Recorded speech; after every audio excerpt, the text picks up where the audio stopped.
ನಮಸ್ಕಾರ.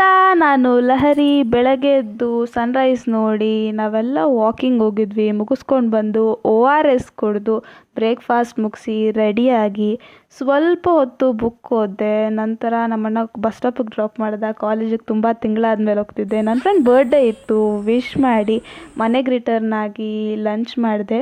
ಎಲ್ಲ inter ಬುಕ್ಸ್ನೂ rap ಮಾಡಬೇಕು ಅಂತ ಡಿಸೈಡ್ ಮಾಡಿಕೊಂಡೆ. ಎಲ್ಲ ಮಾಡೋಷ್ಟರಲ್ಲಿ ಸಾಕಾಗೋಯ್ತು. ಅದಾದಮೇಲೆ ಸ್ವಲ್ಪ ಹೊತ್ತು ರೆಸ್ಟ್ ಮಾಡಿ CA ಪರಾಗ್ ಗುಪ್ತಾ ಸರ್ ಅವ್ರದ್ದು ಅಡ್ವಾನ್ಸ್ಡ್ ಅಕೌಂಟಿಂಗ್ ಓದಬೇಕು ಅಂತ ಅವ್ರ ಲೆಕ್ಚರ್ ಪ್ಲೇ ಮಾಡ್ಕೊಂಡು ಕೂತ್ಕೊಂಡು ಒಂದು ಲೆಕ್ಚರ್ ಮುಗಿಸ್ದೆ ಇವತ್ತು. ಅರ್ಥ ಆಯಿತು. ಆ್ಯಕ್ಚುಲಿ ಚೆನ್ನಾಗಿ ಪಾಠ ಮಾಡ್ತಾರೆ ಸರು. ಅರ್ಥ ಆಗುತ್ತೆ ಕೇಳಿಸ್ಕೊಂಡ್ರೆ ಫೋಕಸ್ಡಾಗಿ. ಜಸ್ಟ್ ದ್ಯಾಟ್ ಫೋನ್ ದೂರ ಇಟ್ಬಿಟ್ಟು ಕೂತ್ಕೋಬೇಕು ಅಷ್ಟೇ. ಎಲ್ಲ ಲೆಕ್ಚರ್ ಕಂಪ್ಲೀಟ್ ಆದಮೇಲೆ ಒಂದು ಸಲ ರಿವಿಷನ್ ಕೂಡ ಮಾಡಿಕೊಂಡು ಆಮೇಲೆ ಡಿನ್ನರ್ ಮುಗಿಸಿ ಮೆಡಿಟೇಟ್ ಮಾಡಿ ಗುಡ್ ನೈಟ್